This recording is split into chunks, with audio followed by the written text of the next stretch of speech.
돼야 됩니다. 그래가지고 이제는 여러분들이 싸워야 돼요. 그런데 어떻게 싸우느냐? 빨갱이식으로 같은 사업 같이 잘못다짐하고 불법 시위하고 촛불 시위할 수는 없습니다. 우리는 싸움하는 방법을 바꿔야 돼요. 공산주의의 본질을 가장 깊게 들여다본 1984년이라는 소설을 쓴 영국의 조지 오웰은 이렇게 이야기했습니다. 많은 사람들이 공산당과 같은 광신과 싸울 때는 우리도 똑같이 해야 된다고 이야기를 한다. 그러나 나는 반대다. 우리는 머리를 써야 한다. 우리는 머리를 써야 한다. 우리는 머리를 써야 한다. 아니, 바보하고 싸울 때, 깡패하고 싸울 때 같은 수준에서 싸우면 됩니까? 우리는 신사입니다. 신사. 교양 있는 국민이에요. 돈도 있어요. 머리도 있어요. 또 능력도 있습니다. 정신만 차립니다. 그래서 우리는 머리를 쓰자고. 그 머리를 쓰는 것에는 머리를 쓰는 것 중에 하나가 이겁니다. 이거 제가 오늘 들고 온 걸 제가 한번 표본으로 이걸 가져가셔가지고 1인당 한 100장을 프린트하세요. 100장을 프린트해가지고 우선 자기가 공부를 해야 됩니다. 보고 이거 뭐 제가 아주 최대한 쉽게 썼어요. 이걸 가지고 논하드리십시오. 논하드릴 때 국민행동본부 입회 원서하고 같이 나눠주십시오.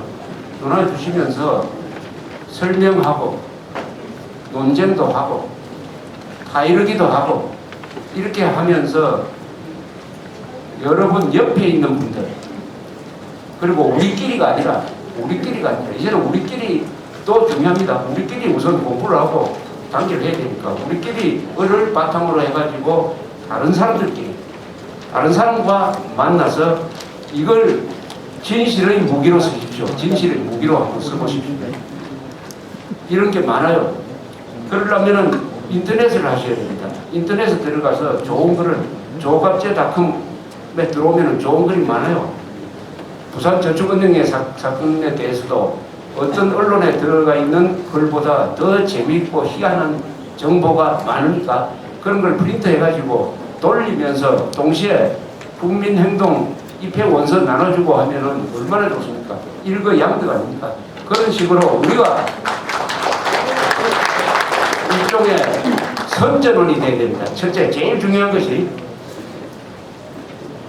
여러 가지 우리가 비관적인 이야기를 제가 많이 했습니다.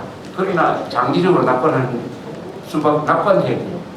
왜 낙관하느냐?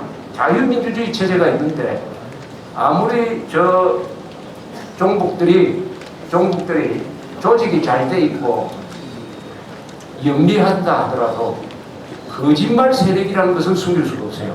그렇지 않습니까? 저것들은 거짓말 집단이에요. 거짓말이라는 게 저자들의 치명적 약점입니다. 그러니까 그 거짓말을 폭로화시키면은 우리는 이기게 돼 있어요. 우리가 가지고 있는 것은 두 가지 무기 아닙니까? 헌법 그리고 진실입니다. 헌법과 진실로 거짓과 선동 세력을 깨기는 쉽다 이거죠. 쉽다.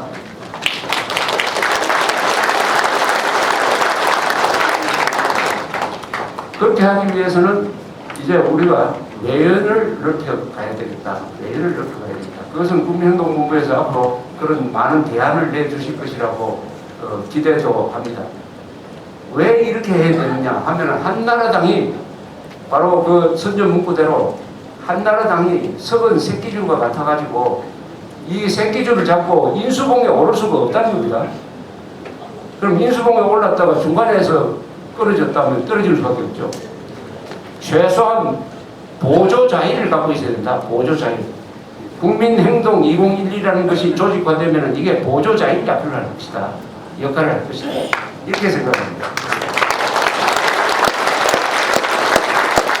우리나라는 지금 정치 지형이 아주 기형적으로 돼 있어요. 정치 지형이 보면 그래도 보수 세력이 많아요. 한 60% 됩니다. 그 중에서 믿을 수 있는 보수 세력은 한 30% 돼요. 30%는 요직부동입니다. 여기 계신 분들 다 30%에 들어요. 그런데 정당은 어떻게 되어 있느냐? 진보신당, 민노당, 민주당이 전부 다 좌파 종북입니다. 좌파 내지 종북이에요. 한나라당, 우리는 보수정당이 아니라고 부끄러움 없이 선언을 했습니다. 뭐냐? 중도다. 그런데 하는 걸 보면은, 최근에 하는 걸 보면 중도 좌파입니다. 이건 잘 봐줘서 그래요. 중도 좌파예요. 중도 좌파. 그런데 그러면 60%를 대변할 정당이 없다. 이게 여러분들이 울분을 터뜨리는 이유인 것입니다. 이걸 아셔야 돼요. 이것 때문입니다, 이게. 우리 말을 들어서 국회에서 발언하고, 우리 말을 모아가지고 검찰을 압박하고 재판부를 견제하고 하는 정치 집단이 없는 거예요. 대의제도 아닙니까? 대의정치라고 안 합니까? 오늘날의 정치는 직접 민주주의가 아니고 대의정치니까 국민들이 자기를 대신할 대의원을 뽑아야 돼요. 그런데 뽑아놨더니 이 사람이 탈보수했어요. 보수에서 탈출해가지고 좌로 투항해버렸습니다. 그 투항을 선도한 사람이 누구냐? 이명박 대통령이에요. 우리가 이명박 대통령한테 세 가지 무기를 줬어요. 530만 표 차이, 정통성 있는 대통령. 그리고 그 다음 국회 선거에서 근 3분의 2 의석을 한나라당, 자유선진당 등 보수 정당한테 주었습니다. 3분의 1을. 당시에는 지방 권력의 90%를 한나라당 정권이 갖고 있었어요. 뭐가 두렵습니까? 그런데 취임하자마자 첫 일성이 이념의 시대는 지났습니다. 중도 실용으로 가겠습니다.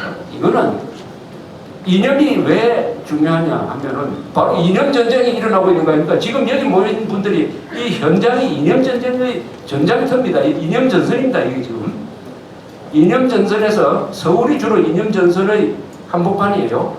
이념 전쟁을 해야 돼요. 이념 전쟁을 하는데 무기가 뭡니까? 한번 여쭤볼게요. 이념 전쟁을 하는데 무기가 뭡니까? 이념이죠. 그 이념은 헌법이에요. 헌법 그리고 진실. 요게 우리의 무기인데 이념은 낡은 것이다 버려라. 아니 이념 전쟁을 지휘해야 될 대통령 최고사령관이 이념을 버려라. 이념이란 최신 무기를 버려라. 더구나 우리가 가지고 있는 반공자유민주주의라는 이념은 인류가 발전시킨 최신의 무기입니다. 그리고 북한이 갖고 있는 사회주의라는 것은 이미 낡아 빠져가지고 무딘 것인데 그것하고 싸우면서 우리 최신의 무기를 버려버리라 라고 명령한 사람이 이명박 대통령. 여기에 부하내동한 것이 한나라당이에요. 그러니까 이런 전장에서 질 수밖에 없는 거죠. 질 수밖에 없는 것입니다. 질 수밖에. 그래서 우리는 다시 이념으로 싸워야 된다. 이념 무장을 해야 된다. 이념 무장을 하면 두 개를 알게 됩니다.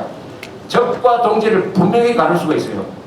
이념 무장을 하면. 동시에 우리가 하는 일이, 내가 하는 말이 옳다 하는 자기 정당성에 대해서 확신을 가질 수가 있습니다. 이게 이념 무장의 특징이죠. 그 이념 무장만 되면은 어디 가서든지 우리는 용감하게 싸울 수 있고, 그 이념 무장이 된 사람이 국민행동 2012를 이끌어야 되고, 그게 다 참여한다면은 아마 어떤 결과를 빚을 것이냐, 이 조직이 커지고 해가지고 하면은 한나라당을 대체할 정당도 만들 수 있어요. 맞습니다.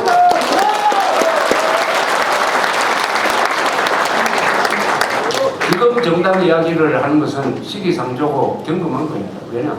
우리 애국 시민들, 애국단체의 역량이 그렇고 국민들이 아직도 깨어나 있지 않아요. 국민들이 먼저 잠에서 깨어나도록 만들어야지. 깨어나도록 만든 그 역량을 한번 시험을 해봐야 돼요. 아무리 해도 국민들이 안 깨어난다 하면은 정당이고 뭐고 다 개선해야 돼요. 그건 안 되고 차라리 그거는 종북한테 정권 다 넘겨주고 한번 고생을 하고 난 다음에 들고 일어나는 것이 맞을 거예요. 그러니까 그것은 너무나 무책임한 것이고, 우리는 국민행동 2012라는 기치하에 앞으로 연말까지는 최소한 국민들이 깨워가지고 뭘로 깨우느냐? 종북 집권하면 공산의 길이다, 공산의 길이 열린다 하는 것을 이야기를 해야 되고, 여기에 또 하나가 더 있습니다. 종북 척결만 하면 안 돼요.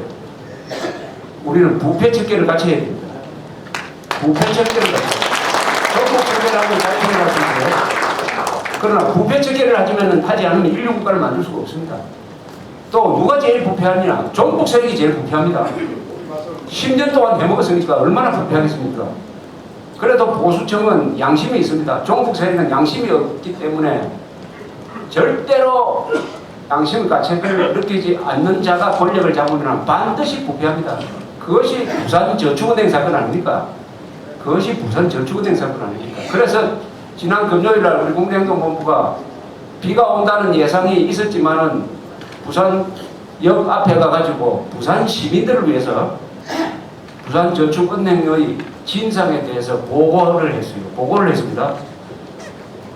그런데 하느님이 도왔는지 그 시간대만은 비가 안 왔어요. 그 앞뒤로 비가 왔어요.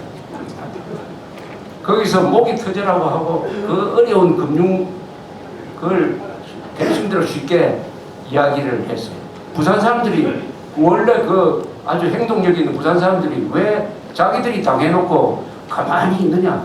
정상적인 나라 같으면 부산 사람들이 촛불 수십만 명이 모여가지고 이 부산저축은행 주범들을 하고 이것을 비호한 공무원들을 처단하라고 들고 일어나야 될 텐데 안 일어나는 겁니다. 왜냐? 진실을 모르기 때문에. 왜 진실을 모르냐? 언론이 진실을 보도를 하지 않습니다. 지금 여러분들이 아는 부산저축은행 사건은 본질이 아니에요. 그것은 몸통이 아니고 깃털만 지금 알고 있어요. 깃털만 알고 있어요. 제가 예를 들면 지금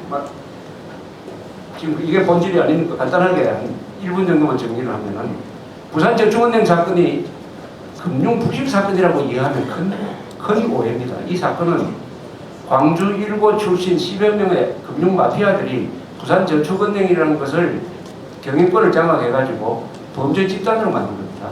이거 완전히 금융사기입니다. 금융사기. 그래서 크게 보면 7조를 해본 거예요. 7조. 그렇게 하려면은 금융기관을 감독하는 금감원을 부어 삶아야 되죠. 그래서 각종 회계 자료를 다 조작을 해가지고 그 중에서 가장 중요한 BIS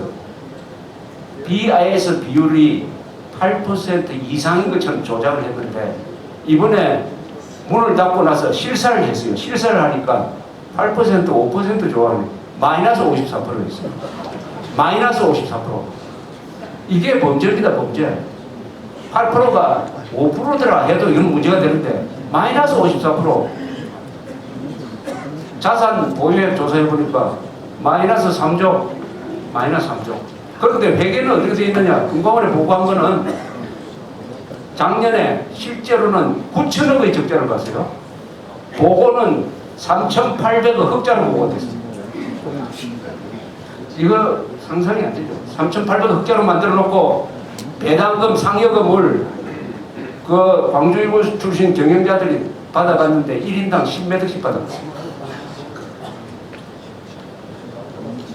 그래서 부산저축은행에서 뿐만 아니라 저축은행 전체에서 금감원, 감사원, 청와대, 경제관료, 그 다음에 국세청, 이것은 확정된 것이고 그 나머지 기관들 포함해서 한국에서 권력을 쥔 정치인까지 포함해서 로비를 하는 액수가 많이 보는 사람은 1조라고 주장하고 있습니다. 1조. 거대한 범죄 카르텔이에요. 이것을 깨부수면 한국의 부패 구조가 날아가게 돼 있어요. 이것도 우리가 해야 될 일입니다.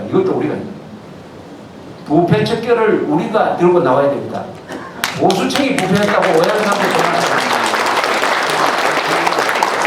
그런데 희한한 일이 있지 않습니까?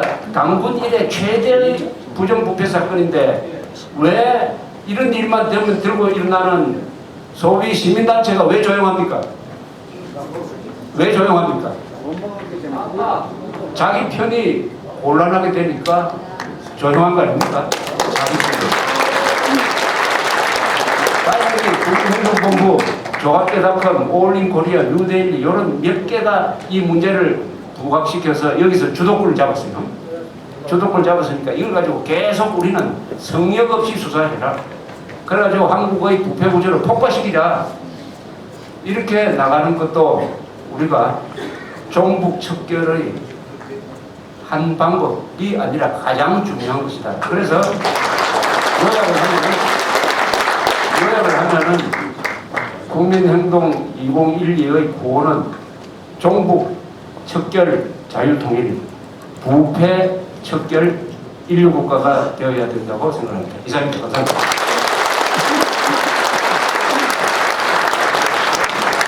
광고 말씀드리겠습니다. 나가